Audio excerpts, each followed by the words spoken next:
Hey guys, welcome into another episode of From the Wing. I'm Christian Clark, the Pelicans beat writer for NOLA.com and the Times-Picayune. I am reporting live from the Strip in Las Vegas. It's a balmy 107 degrees out here. It's only going to get up to 113 today. It's a cool front out here. We actually got a little bit of rain. I didn't even know it. I was sitting in my hotel room with the shutters drawn, and my friend who was walking over to the hotel, was meeting him for a coffee, was like, dude, it's raining. And I opened the shutters, like, it's raining in Las Vegas. I didn't even know that was possible. But that was a thing that's happened. It's been 1:15. It briefly rained. I saw the Pelicans' first summer league game against the Minnesota Timberwolves. It's been a pretty fun few days. All right. So not terrible. Does the rain like make it like temporarily humid? Because the one thing about Vegas when I went is like it was really, really hot, just like Arizona is. Like it's hot, but it's dry heat. Is it now like temporarily humid because it rained? Not really. Here's my take. 95 in New Orleans is much worse than 115 in Las Vegas because Got it. Still dry. being Okay. being sweaty is just very, unless I'm exercising, it's just very uncomfortable for me. I don't like Yeah. walking around in my nice clothes being sweaty. And I don't like that warm blanket being wrapped around you feeling that is Yeah. humidity. So Yeah. I was very psyched yesterday. You know, I had a public back to school event for Orleans Parish Public Schools, and I felt really successful because I managed to stay in the gym and I didn't sweat. But then I had to wait for the shuttle bus to take me back to my car. Spent 10 minutes outside, ruined the whole thing, drenched, just head to toe. So, all right. So summer league happened. You're there. You're in the literal heat of it, that's and you right. got a summer league game. I ate the bad chicken tenders at Thomas and Mack Center, with like 3-year-old frying oil and A staple. a chicken that was raised in a dark room before they slaughtered it. Yeah, it was yeah, man. I'm here. I'm doing the thing. I'm gonna check out the Pelicans' second summer league game before I return home to New Orleans tomorrow. We're going to get into some summer league takeaways. I was also at the Dejounte Murray presser earlier in the week. They introduced him. One of the things that Dejounte said, among many noteworthy things, was, I'm going to be out in Vegas supporting my teammates. And he was good on his word. Dejounte was one of the many Pelicans out here sitting on the front row to watch the Summer League Pels play. He's here with Trey Murphy, Herb Jones, Jeremiah Robinson Earl, CJ McCollum is also out here. CJ and Dejounte got a few minutes to catch up during the game. They're talking courtside a little bit. So it was the first time, I've seen the Pelicans' new backcourt communicate a little bit. Before we do the Summer League stuff, what have you just thought about first few days of Dejounte Murray here? Well, I mean, he's at least impressive in words. I've already been trying to wrap my head around his fit for a while, so I've already kind of adjusted to like what I'm gonna like and what I'm not gonna like. And I won't tell you that pressers, like intro pressers, matter and like should change your opinion about a player. However, they matter when they go bad. And this did not go bad. He could not have hit it like more out the park with the things that he directly addressed and the way that he spoke about his teammates. I think we're going to talk about obviously the highlight statements probably, but there's, the recognition of Zion as the superstar, wanting to challenge him, the acknowledgement that he's already told him that, Zion being there, which I know, maybe he's in New Orleans and, I think Tim Bontemps and Wendy were going back and forth about whether or not it's a big deal that he was there or not. It felt like a big deal that he was there. In my opinion, yes, it was a big deal because look, he's had some summers where he's not been here. I think notably the summer when he hurt his right foot. And, I think there was like a period of weeks where he hurt the foot and the Pelicans didn't even know about it. Like that was the level of communication between him and the Pelicans at that time. And then I think he was in New Orleans last summer quite a bit. But also, we were hearing from Griff, like saying right before the season, oh, he's never been in the gym more. And then I was getting texts from people like, well, that's accurate, but he's also been in the gym twice this entire offseason. 2 is more than 0. And this summer, he's actually driving to the practice facility to watch his teammate get introduced and being on time. So I think it was something. I think it mattered that he was there and on the first row. Like I think Zion is clearly fired up about this, which I think is really interesting. Him and him and Dejounte seem to vibe from a personality standpoint. I think it was something. I don't think it was nothing. Yeah, and I think it's easier for us to see that and feel it than it is probably for the national folks because we've been watching things trickle this way basically since the Lakers IST game. Basically, since that went bad, we saw small commitments over time. We saw effort pickup. We saw his nutrition and his work ethic pick up. Then we saw defense pick up. Then even after injury, we saw different behavior after injury. We saw a guy that was down with the team that was still like engaged in the game while they were playing and he wasn't. He was still smiling. He didn't look lost. And then when they do lose, he makes it a point to be the guy that's at the front of the tunnel when they walk through. He has been doing leader stuff for 6 months now. And this feels like another leader thing. This feels like another feather in the cap of this is becoming Zion's team. And it's what we need to see. So yeah, it feels pretty big to me.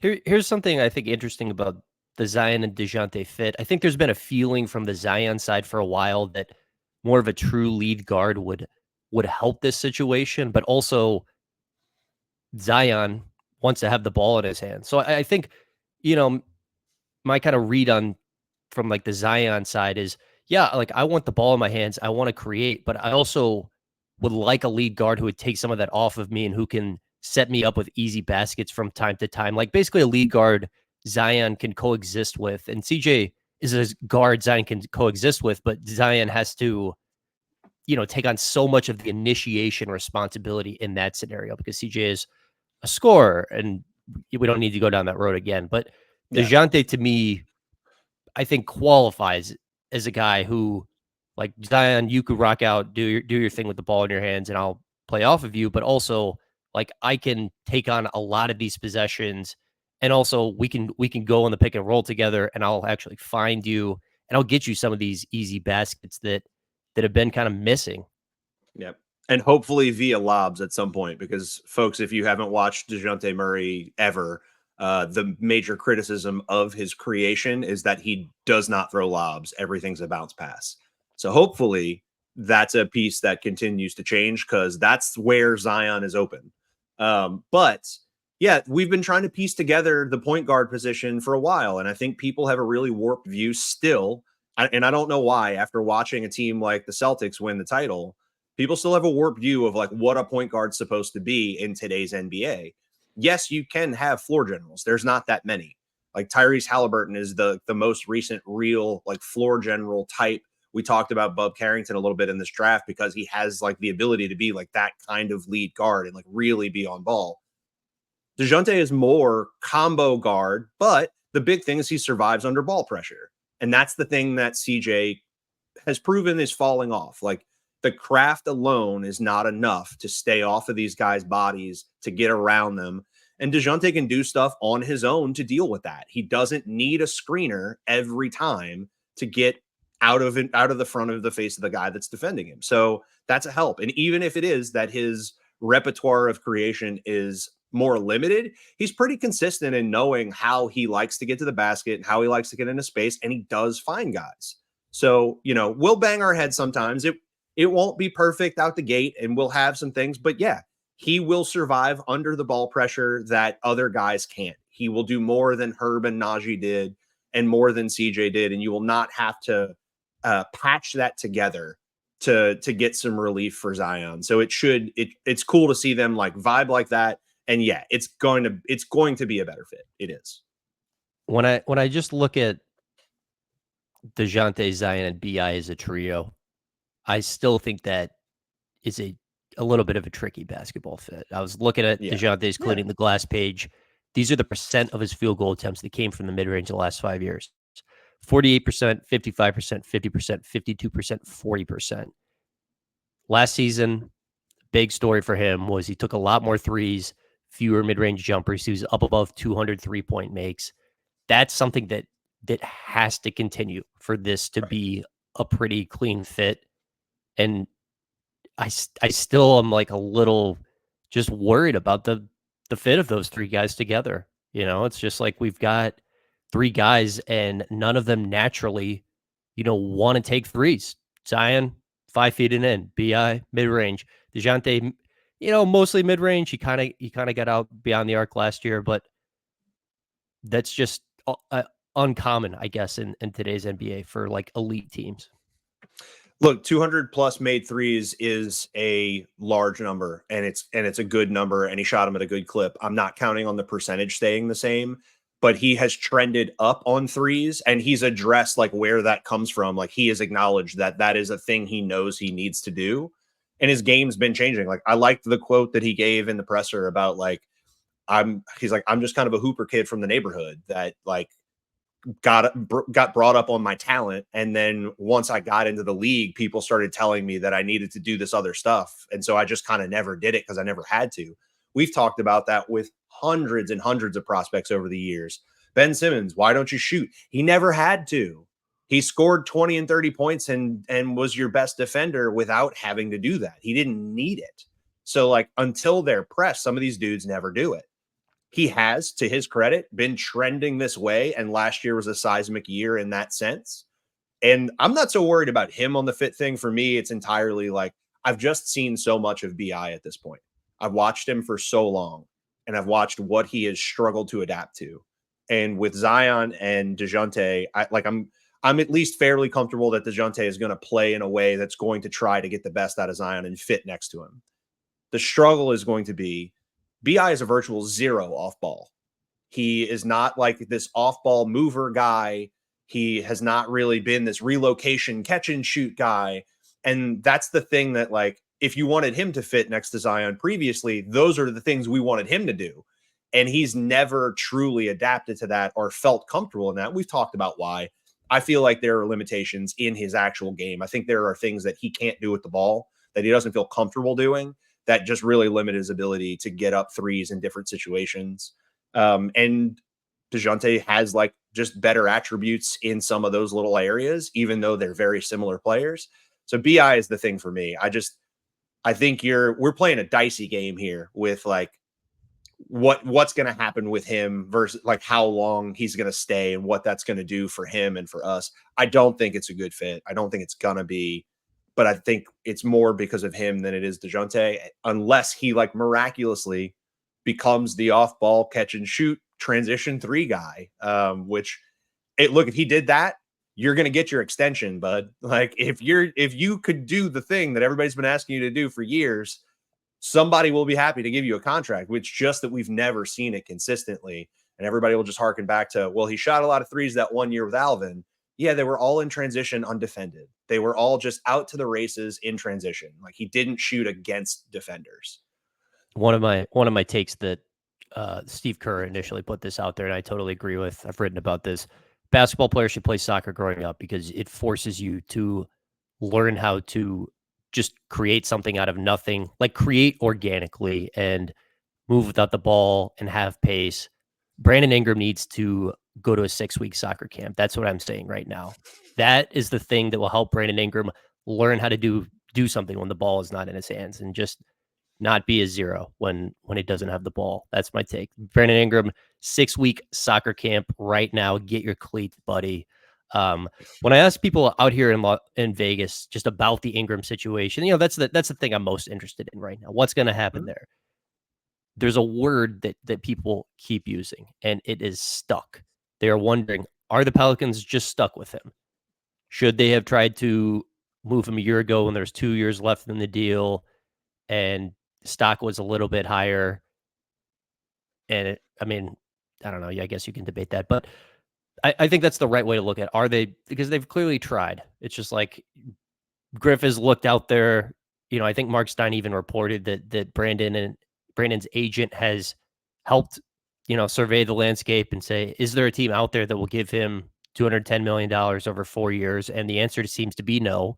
And I think part of that might just be people realizing that Brandon is a unique player, and they saw the Team USA thing, and he often doesn't look as good as you think he should next to other really good players. And I also think one of the biggest parts of this is just a new CBA environment where a lot of these teams who would be like view him as a finishing piece just aren't going to do that and go above the second apron. Yeah. But it doesn't seem like there's a big appetite to pay him all of that money. It doesn't seem like they're backing down from that yet. And I still think the most likely scenario is that they trade him just because it is a wonky basketball fit and you have a solution in Trey Murphy that makes it a cleaner basketball fit already on the roster. But as I've maintained all along, I think there's a scenario where Brandon Ingram is back next year. And I don't know what's going to happen, but it feels like this is going to keep going and it's not going to be resolved anytime soon. Yeah, there's no more. There's an interesting date coming up, but it's not even a date that really changes the scenario all that much. So we're working our way down the possibilities of what Brandon Ingram, the asset, is if and when dealt and when it would be. So we're coming up on August 6th. August 6th is 6 months before February 6th, next year's trade deadline. The CBA puts a 6-month hold on anybody that signs an extension. So if BI is going to go somewhere with a contract in hand already, say a 1+1 or something like that, to try and restore his own value.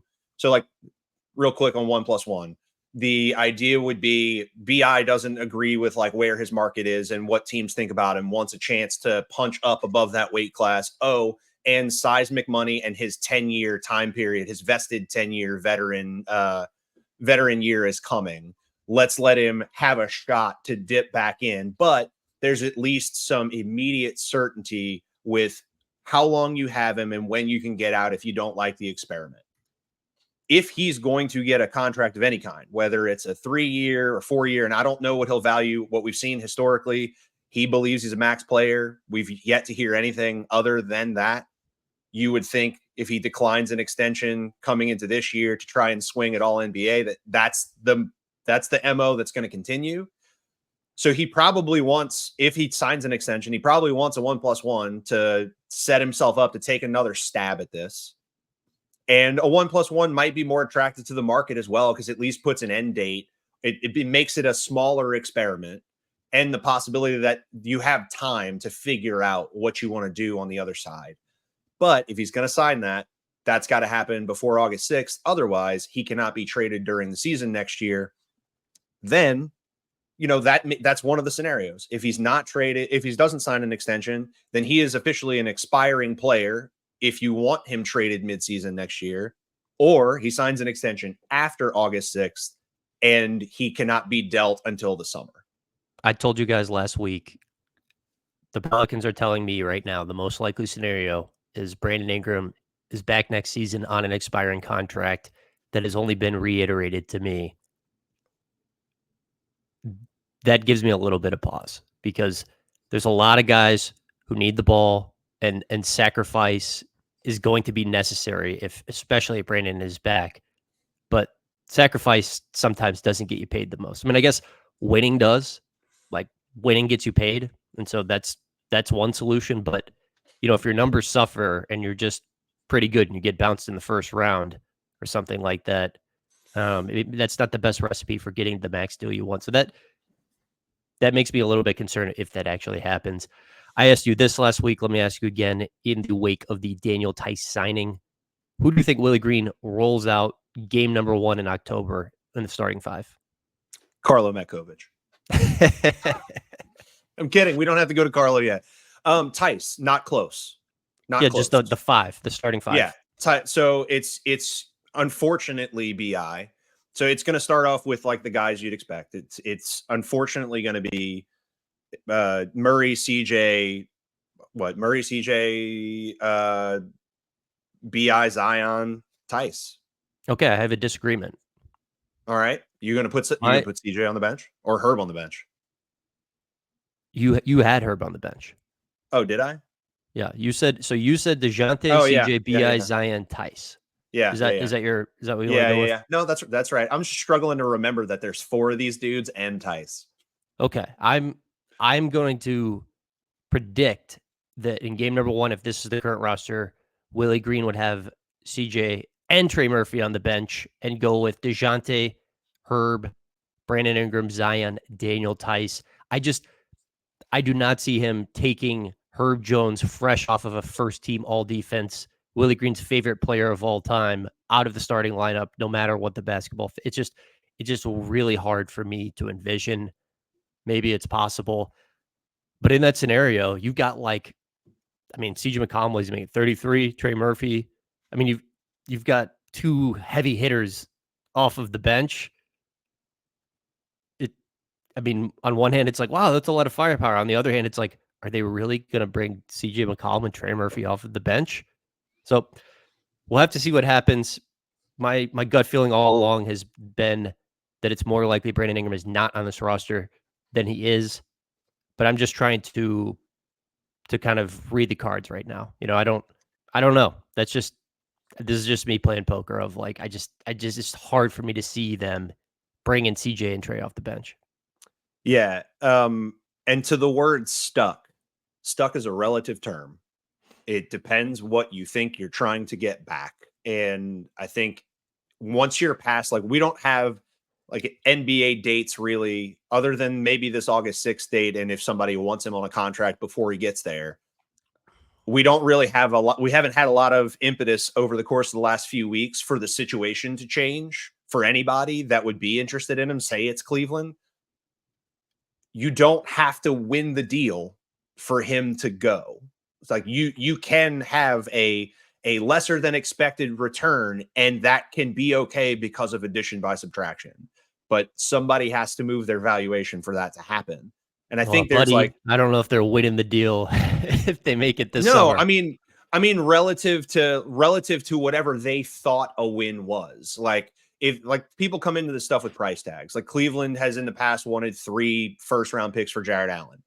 Okay, so 3 first-round picks for Jared Allen. You clearly were that market did not exist. So do you move on that? Like, Garland's market was non-existent, so they erased the market entirely. Said, okay, we're keeping him. We're not even debating this.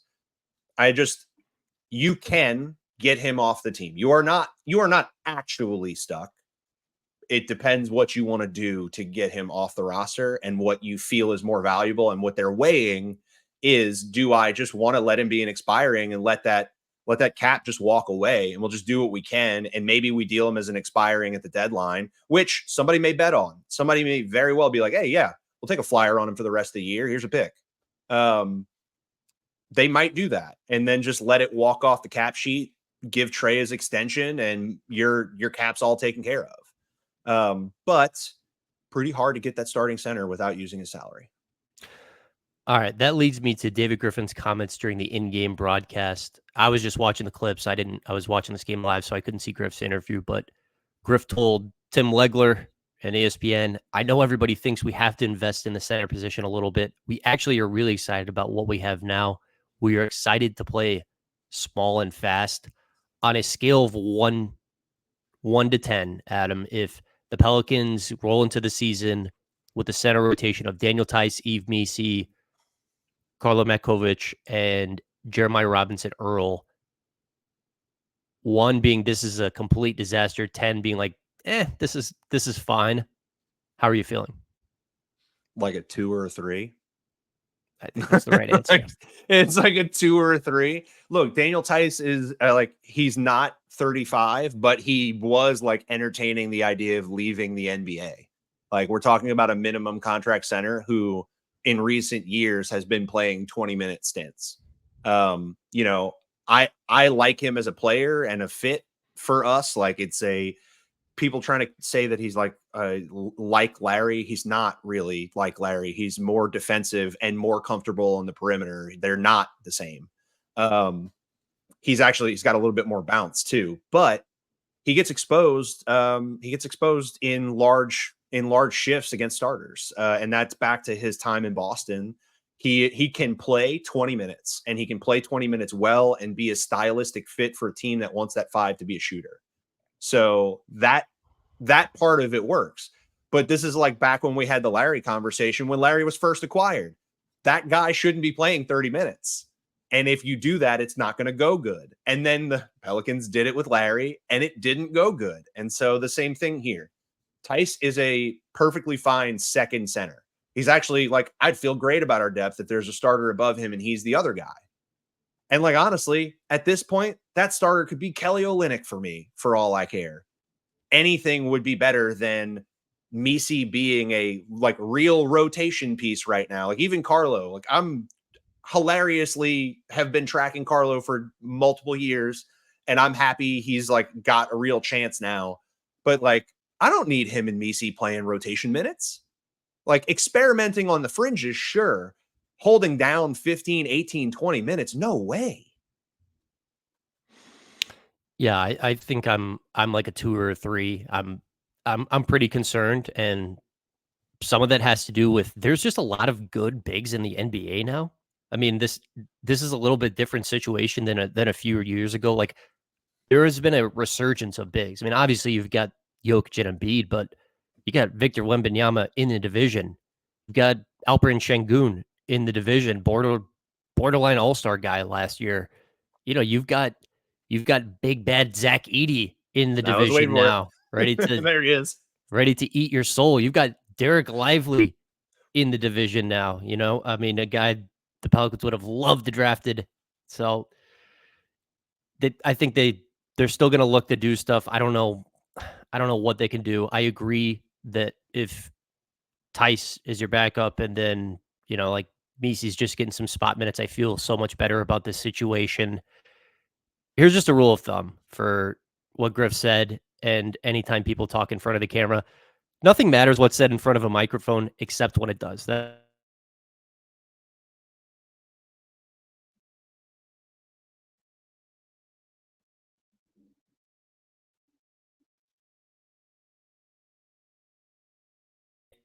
It's okay. Like I'm not mad at him or anything like that, but like he has to say this. He has to provide the cover of, yeah, we're okay if this is our center rotation because they might just be stuck and this is their center rotation on opening night. And this is also kind of a posturing thing as well. So I'm not mad at him for saying this, but like clearly this doesn't mean anything. Yeah, there's no reason to react. Like to me, the most notable thing to me that's not even all that notable is that during the Dejounte Murray presser, we got like a 30-second snippet of his conversations with BI, where it looks like they were like trying to suss out what the Atlanta trade was going to be.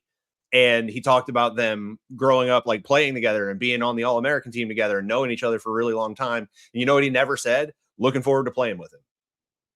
Like, can't wait to play with my brother. Never came out his mouth. So like the most interesting thing to me is the fact that he didn't say that because clearly they know he's been on the market and he doesn't feel comfortable saying those words. So yeah, it doesn't matter. Griff can't tell you, yeah, we're still trying to get him out the door for a center. Like that's not what any of these GMs are going to do. And look, it may not feel great, but this is how it's going to be. It's going to be posture city until the reality sets in. Look, at this point, I mentioned Kelly Olynyk's name. Like there are little patchwork things that I would be thrilled to do instead, where it's like, I feel like there are still at least the possibility of some bailout plans that maybe aren't ideal starting centers, but get you enough assets. Like, can you go like help Toronto, like figure out something with Toronto? They're not married to Bruce Brown and he's got a high number. Do you grab Bruce Brown and Kelly Olynyk, who there's no future with there? And Toronto probably just got like a little too good to be like a hardcore tank.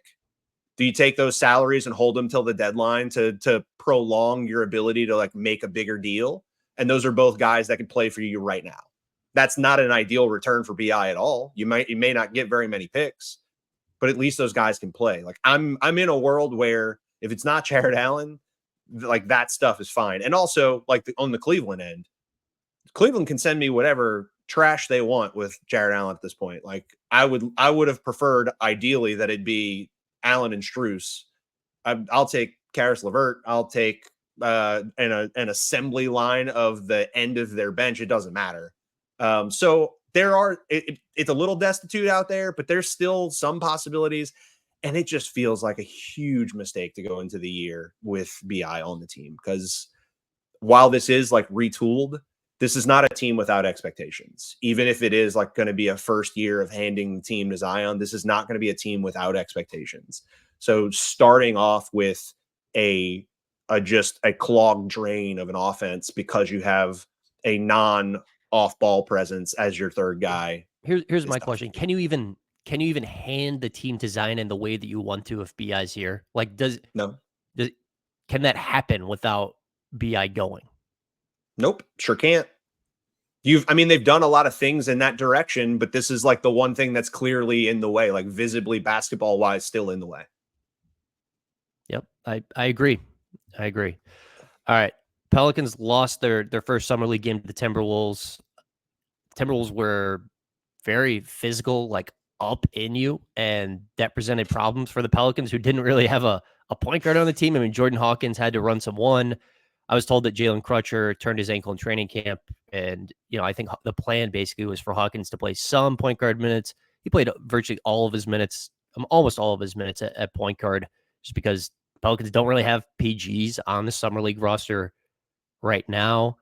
It was still a game. The offense was pretty brutal to look at it in the first half. Hawkins got a lot of shots up. He was pretty inefficient. It's just one game. Whatever. What did you think about the Pels the other day? Yeah. So Jalen Crutcher is the one point guard like on the roster, him and Jordan Ford.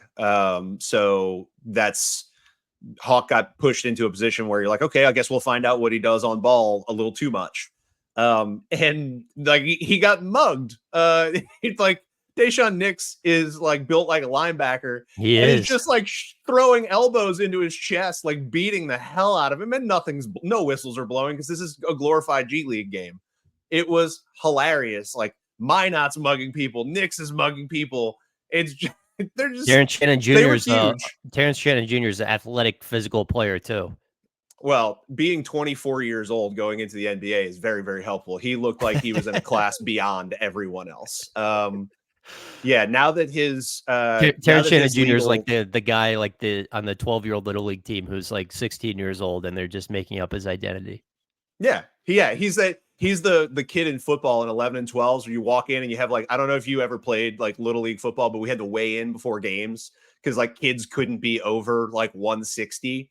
He's that one kid that's like 6'4", 180, and they're like, oh yeah, no, he's 150. He's 10. He's actually only 10 years old. Yeah, he's in fourth grade.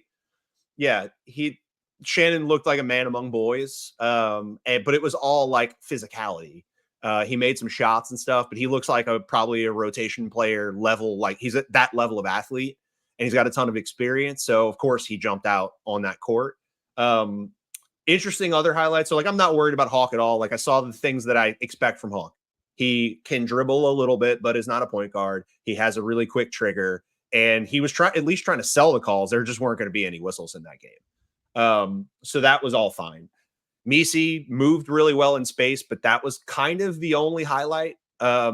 He moved really well. He had one rep in the very beginning of the game during his first shift where Rob Dillingham got one-on-one on him at the three-point line, and he did a great job of staying in front of him. And I think it like highlighted like this is why you bet on the development here. However, very, very jumpy, very all over the place defensively. Offensively, the only consistent thing was that he did like look to be a roller off screens, which is something he's comfortable with. So two things I knew about him proved still true, and there wasn't really anything new. Carlo had kind of an everything game, like looked as comfortable as anybody in a Pelicans uniform, looked like a comfortable hub creator, like a steadying force when they put him on the ball. He was coming up and setting high screens, gets the ball, and he's the hub. He's pointing guys, he's directing traffic, he's telling guys which directions to go. And he had some creative finds, switching hands, throwing it around guys' bodies. Had a really, really nice assist to Jordan Ford under the basket, like 20 feet through the paint, just threw a little laser under there. He looked really good. He had blocks. Highlight play of the game clearly starts off of his own mistake. He lobs the ball back to the top of the key. Jordan Hawkins leaves where he was. So Jordan Hawkins runs off to the right. Carlo tosses it back to the top. Jordan's not there. Ball goes traipsing back into the backcourt, gets picked up. It's about to get yammed on the other side. Carlo comes from behind, blocks the shot, then starts racing back down the floor to be back at the other end, ends up being a trailer for Jordan, who jumps into contact, gets a nice little shot up. It doesn't go in. Carlo follows, yams it down. So he erases his own mistake, then stays with the play, runs the entire floor for the putback dunk. And that's just, especially for a big, that's a level of effort that you don't see and a level of intelligence that you don't see from a lot of bigs. And it just like, it was a cool thing to see from him. He did a little bit of everything, and it was fun for like, you know, the Carlo crazies who have kind of jokingly been like tracking the dude for a while and wondering like, could the second round stash guy be a thing? And he looked like the best Pelican. I was told that Carlo was the best player during training camp and like the mini training camp that the Pelicans held leading up to summer league. Yeah. I was told that he was clearly the best player out there, which cool, good. Yeah. That's good. That's good for Carlo. I can't get him excited about Carlo, guys. I'm trying. I've been putting this in for a year. Yeah, I think those I like those 2 blocks. Like that made me like, you know, get up a little bit. I was like, okay, you know, it was the creation for me more than anything else. I didn't know that he had like the hub creator stuff. And it looked better than most other people, and it settled the offense down, an offense that was very, very ugly. He got them good looks, and he found them in a variety of ways. It looked like he flashed like the Euro big stuff. So that was cool.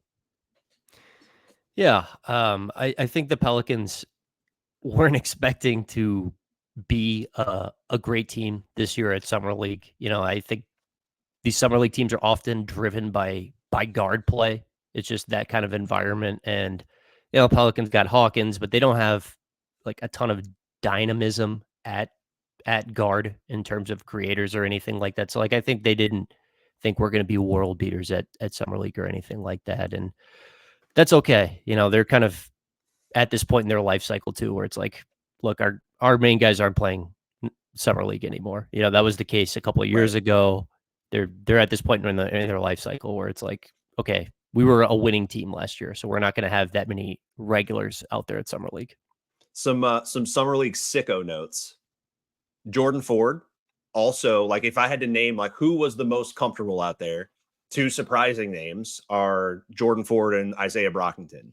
They both, like, Brockington clearly knows what he does well and tries to only do those things. And he was one of the only people that could drive the ball himself and get to where he wanted to go. Jordan Ford just kind of looked like he knew where to be all the time, off ball and on ball, just like looked like he knew where to be. Jordan Hall, bigger guy who flashed some ball handling, like did a little bit of the initiation because we didn't have a point guard, and like looked pretty comfortable in transition, bringing it up. And then lastly, but not least, Sam Hauser's brother, Joey Hauser, looked exactly like you would expect a Hauser to look. Everything I could, like if I didn't know a thing about him, which I didn't, he did exactly what I would have expected. He slid around the perimeter. He was there for energy plays, for putbacks, for rebounds. Like he was doing all that stuff. He's hanging out in the corner, being a spacer. Like he's got a buzz cut. He was a quintessential Hauser. Yeah, he was. He was.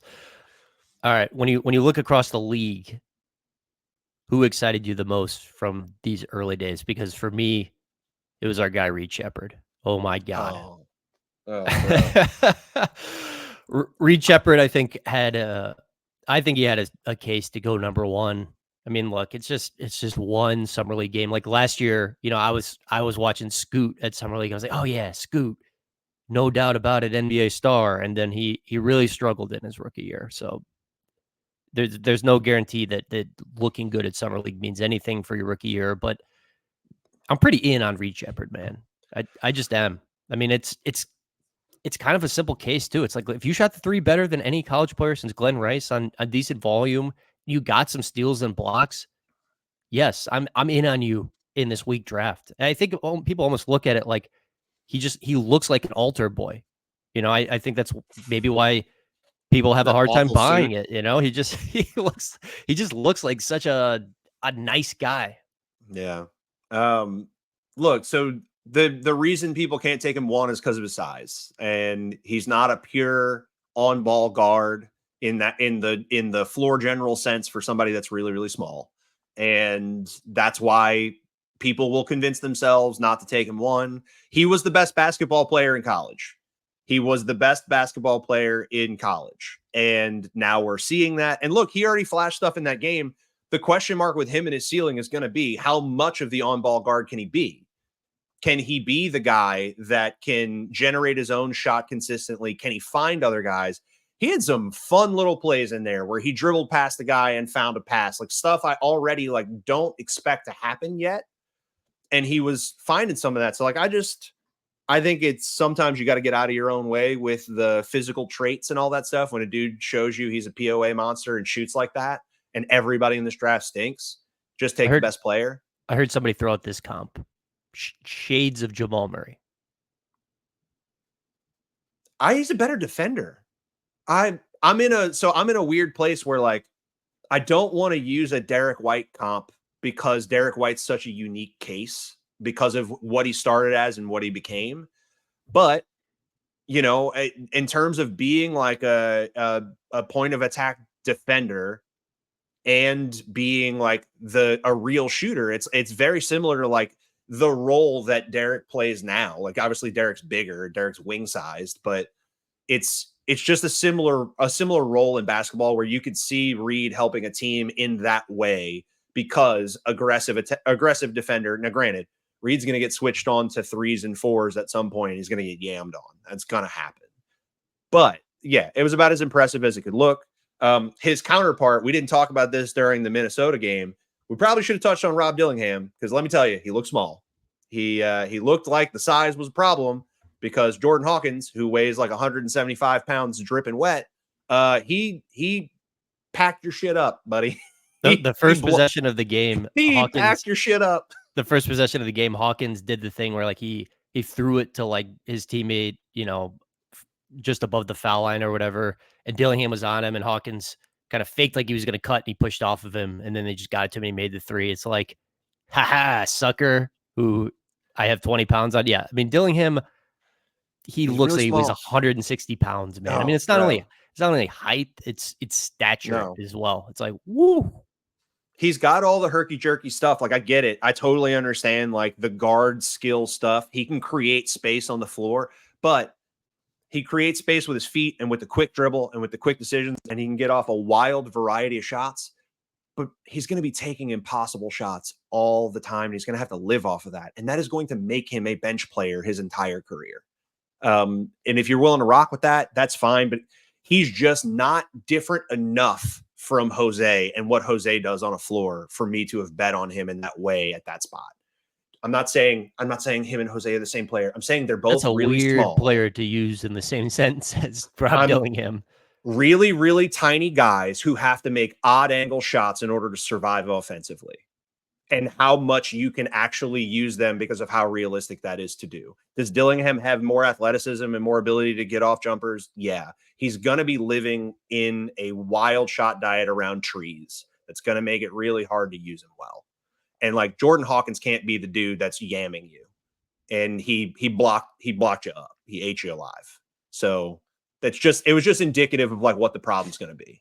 Unlike Reed, who was like, oh, what's the problem going to be? Yeah, no, I'm just going to do that well out the gate. Real quick shout out. Our guy Bub killed it. Bub killed it for the Wizards. Hooper. That dude, he just comes right out the game. 10 seconds, splashes a 3. 10 seconds, right off the tip.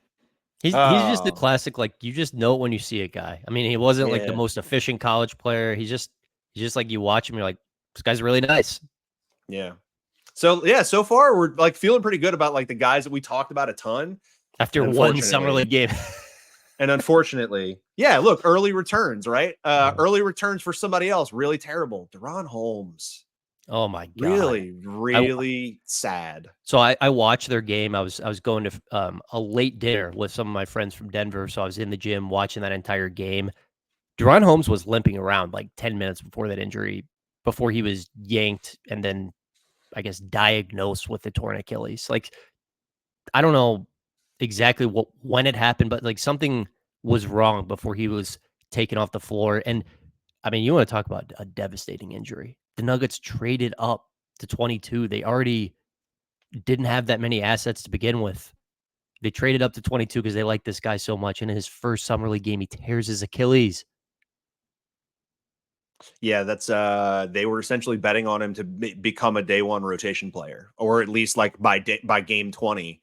And now Zeke, Najee, hey, your job is safe. Peyton Watson, looks like Mike's going to have to play you more. Look, Booth wanted him to play the youngins. It's going to have to happen now because he just is not going to have very many options. Look, they win the championship. Bruce Brown, there's nothing they could have done with that. They couldn't offer him anything close to what the Pacers gave him. KCP, they could have offered that one, and he probably would have stayed, and they chose not to. And that's two really good players off your championship team from 2 years ago. Is it correct? I read a report that said that they did offer him like virtually similar money, but for less years. Do you know if that's accurate or not? Did they actually give him the 2-year offer? KCP's wife disputed that on Instagram, so I'm gonna say no. All right. Then from what I've been able to gather, there's some people have been, well, the Cronkies were being cheap. From what I've been able to gather, I think that Calvin Booth just did not want to be a second apron team. He just did not want those restrictions. And he believes in those kids. He'd Strother and Watson and everybody. He wants them to play. And that is the future of them anyway. They have to find a way to bridge those players in. So this is going to be like a Booth versus Malone year in terms of like a very common tale in the NBA. Hey, coach, play my kids. I'm going to take away all your other kids that you like so much, like maybe a Dyson or a Najee or speaking of those guys, we got a new one, Jamal Cain, 2-way contract. Real quick, we're already at 45, 46 minutes here, but Jamal Cain, quick hitter. Jamal Cain's here on a 2-way over from the Miami Heat. He's played real basketball games already and contributed to them in a fairly large role when they were depleted. That is not normally what you get on a 2-way. So this is fun. The only piece of insight I have on the Jamal Cain 2-way signing is I was told that Jimmy Butler told some people on the Pelicans, that was a great signing, man. Jamal Cain is a guy. So he's got the Jimmy Butler stamp of approval. Love that. Love that. Look, I'm an awful sicko person. So, of course, I went and watched condensed games of all of his Miami games and even a little bit of highlights from Oakland. And a quick summary of what Jamal Cain was coming into the league and what he is now. Very, very Najee-like in the sense that he is a large-bodied wing. But when he came to the league, the upside bet during the draft, what everybody wanted him to be was a scorer. They wanted him to be like a bench scorer because he had this size and he scored a bunch at Oakland. He is not going to be bench scorer guy, but he is a good cutter. His 3-point ball, like his jumper is good. And he's a huge dude who's improved a lot defensively. His defense in college was terrible. His defense is much more passable now. But if you had to compare him, like I would compare him to Najee and tell you that he is a better athlete with a better jumper, but he has a worse handle and less versatility relative. And the consistency on defense isn't there like it is with Najee. So you swap some attributes there, but it's a similar thing. It's like he's like a kind of a Swiss Army knife kind of thing. He's a big body. He's competitive. To me, like as far as 2-ways go, I can't beat that. He's played 40 games for the Miami Heat and he played like a 10+ minute role in those games. He's had real contributions and he can shoot the 3. Big body wing.